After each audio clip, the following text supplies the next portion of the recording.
En commandeur, vous verrez souvent jouer des cartes comme Best Withing, Chaos Warp ou Sword to Plusher. On peut même dire en quelque sorte que c'est des staples du format.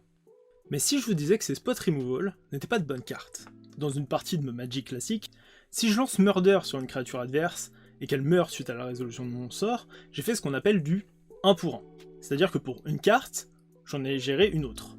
On peut voir ça comme une sorte d'échange équivalent. Si on prend les choses de cette façon, ça veut dire qu'on considère les cartes disponibles comme des ressources, et jusque-là, je vous apprends rien. Par contre, si on analyse la chose avec le prisme du multijoueur, ce même Murder aura fait du 1 pour 1 pour 0 pour 0. En gros, pour une de mes ressources, j'en aurais fait perdre une au joueur B, mais aucune au joueur C et D. C'est ce qu'on appelle dans le jargon du card disadvantage, ou du CDA. Alors qu'en est-il des mass removal? Dans n'importe quel format, les sorts qui rasent le board, ça produit du card advantage. Quand ils sont joués correctement. Ils font en sorte que, pour une carte de ma main, je vais pouvoir gérer plusieurs permanents sur le champ de bataille. Alors certes, potentiellement aussi un peu les miens, mais l'idée c'est de les jouer de façon optimale. Du coup, dans un environnement multijoueur, les Vras vont clairement briller, car l'effet symétrique interagit avec tous les adversaires à la fois. On peut donc dire que dans une partie à 4 joueurs, statistiquement, une Vras c'est 3 fois plus fort qu'en 1 contre 1. Néanmoins, jouer trop d'effets de Rasboard risque de vous empêcher de vous développer vous-même. Heureusement, il existe des entre-deux que j'aime beaucoup jouer, comme Soul Shatter, Make an Example, Windgrad Judgment ou Dismounting Wave. Ces cartes perdent certes la flexibilité des removals classiques, mais n'ont pas le défaut de faire du card disadvantage, ce qui fait que j'ai tendance à pas mal les considérer pendant ma phase de building. Mais si les Vras sont théoriquement meilleurs, et s'il existe des alternatives, pourquoi les removals classiques sont-ils toujours autant joués?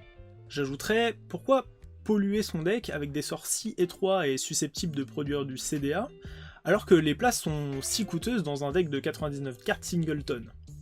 Et bah la réponse vient de la structure du format. C'est ce dont je traitais déjà dans l'épisode précédent. Dans un monde où les grosses synergies font loi, il se trouve qu'un sort avec un coût de mana très bas, une capacité d'interaction à vitesse éphémère et de la flexibilité au niveau des types de cibles, font de cartes comme Assassin's Trophy ou tout bêtement Counterspell de véritables prédateurs à combo. Car au final, interagir sous cette forme est le seul moyen vraiment efficace d'interrompre une interaction trop forte, qui déséquilibrerait la partie. Autrement dit, les meilleurs removals 1 pour 1 battent tout simplement les stratégies les plus fortes. Et ça, malgré le fait qu'elles soient des cartes structurellement faibles dans le format. À mon sens, il y a 3 bonnes façons de jouer un removal 1 pour 1 en commandeur. En protégeant notre plan de jeu d'un permanent qui nous bloque dans notre développement, comme un magistrat de Dranit par exemple, en déjouant une victoire immédiate, comme une créature qui nous mettrait les derniers points de dommage, ou enfin en empêchant une relation payoff enabler trop importante ou un événement avec une production de value qui provoquerait un différentiel trop compliqué à rattraper. Une combo en somme. D'ailleurs, Red Duke, célèbre joueur professionnel et auteur de nombreux articles sur Magic en général, s'est intéressé cette année au format commandeur à l'occasion d'un événement promotionnel. Il a rédigé un article sur sa vision du format sur le site Channel Fireball. Il consacre d'ailleurs un petit passage sur les spot removal où il rejoint plutôt pas mal ma vision.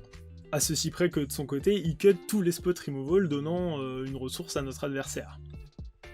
En conclusion, est-ce que les spot removal sont de bonnes cartes? Eh ben à mon sens non, mais elles restent des indispensables pour temporiser les adversaires, et donc un mal nécessaire au commandeur Theorycraft.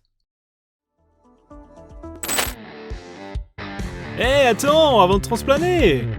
Tu vas lâcher un petit pouce bleu et mettre un commentaire s'il te plaît. Puis si t'as kiffé la vidéo, il y a de grandes chances que celle-là elle te plaise aussi. Bon, tu peux y aller.